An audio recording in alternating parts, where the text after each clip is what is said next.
Hello viewers, engineer cat take video চ্যানেলে সবাইকে স্বাগতম জানাচ্ছি। তো আজকে আমি আপনাদের সম্পর্কে লেভেল মেশিন সম্পর্কে ধারণা দেব। তো সর্বপ্রথম আমরা লেভেল কাজ করতে হলে আমাদের সর্বপ্রথম কী করতে হবে দেখেন।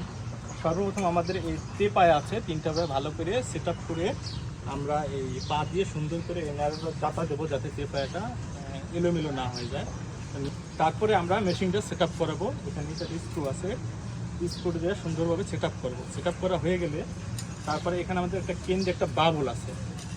এই বাবলটা কেন্দ্রে আনার জন্য আমাদের এখানে তিনটা স্ক্রু আছে। এই স্ক্রুটা সুন্দর করে ডাইনে বাইরে ঘুরিয়ে এটাকে আমরা কেন্দ্রে নিয়ে পরে এখানে মিরর আছে।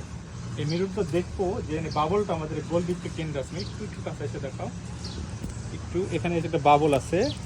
এই বাবলটা মূলত কেন্দ্রে নিয়ে আসতে হবে। তারপরে আমাদের তারপরে মেশিনটা সেট আপ হয়ে গেলে আমাদের অবশ্যই লেভেল মেশিনের যে স্টাফ পার্ট আছে স্টাফ পার্ট সম্পর্কে জানতে হবে, কারণ স্টাফ পার্টের উপর ভিত্তি করে আমরা মানগুলো নির্ণয় করব। দেখি তো একটু স্টাফ পার্টটা দেওয়া হচ্ছে। ভিউয়ার্স দেখতে পাচ্ছেন এখানে আমার হাতে একটা স্টাফ পার্ট আছে। এই স্টাফ পার্টটা হচ্ছে 5 মিটারে হবে। তো প্রথমটা আমাদের এখানে পয়েন্ট আছে, পয়েন্ট কিন্তু 1 মিটার। দেন আমি যদি সেকেন্ড পার্ট আনলাই তো এখান থেকে 2 মিটার, এরকম করতে আর এক পার্ট উঠায় আমি 3 পার্ট হবে। এরকম 5টা পার্ট আছে, 5টা পার্টে 5টা মিটার হবে।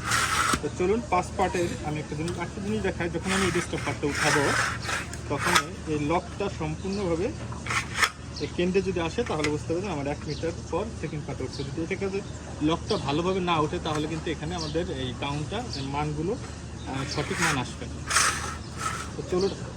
তো চলুন আমি দেখাচ্ছি এগুলো মানগুলো আপনারা কীভাবে নির্ণয় করবেন। ধরুন আমি এখানে মেশিনে যখন আমি এলিভেশন ফোকাস করব তখন এই এলিভেশনের রেখাটা দেখতে আমাদের এরকম তীরের মতন দেখা যাবে, তাই এটাকে আমি তৈরি করে দিয়েছি।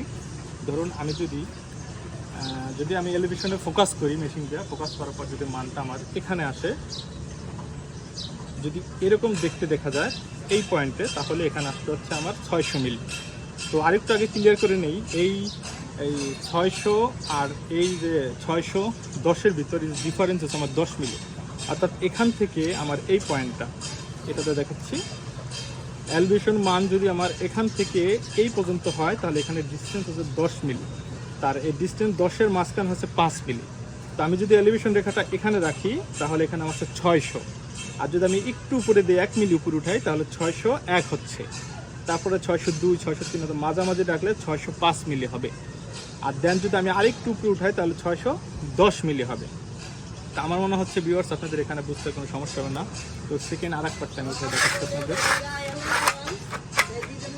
যখন এই পার্টটা উঠানো হবে, ধরুন আমি এখানে রেখেছি এলিভেশন রেখাটার মান যদি আমার এই বরাবর আসে তাহলে হচ্ছে এখানে হচ্ছে 1 মিটার 500 মিলি হচ্ছে এখানে আমার। আবার যদি আমি এখান থেকে এই পর্যন্ত দেখাই তাহলে হচ্ছে 1 মিটার 501। একটু 1 মিলি উপর উঠেছে 1 মিটার 502। অর্থাৎ আমাদের এই ফোকাসের উপর ডিপেন্ড করবে, এটা যেখানে উঠবে সেই মানটা নির্ণয় করতে হবে। তবে গুরুত্বপূর্ণ এখান থেকে আমার এই পর্যন্ত কিন্তু 10 মিলি ডিফারেন্স কিন্তু। তো আমি যদি এই মাছ বরাবর রাখি তাহলে হচ্ছে আমার 1 মিটার 505 হবে কিন্তু। এটা মোস্ট ইম্পর্টেন্ট। আমার মনে হচ্ছে আপনাদের এখানে আর মান বের করতে আর কোনো সমস্যা হবে না। তো আমরা লেভেল মেশিন কাজ করতে হলে অবশ্যই কিন্তু লেভেল সম্পর্কে ধারণা নিতে হবে। প্রথমে স্টেপ পার্টটা লেভেলে আনতে হবে, দেন তারপর তাদের মানগুলো নির্ণয় করতে হবে। তো ভিউয়ার্স যদি কোনো সমস্যা হয়ে থাকে অবশ্যই আমার ডিসক্রিপশন বক্সে লিঙ্ক দেওয়া আছে, আপনি ওখানে যেমন কমেন্টস করবেন, আমি সমস্যার সমাধান করার জন্য চেষ্টা করব।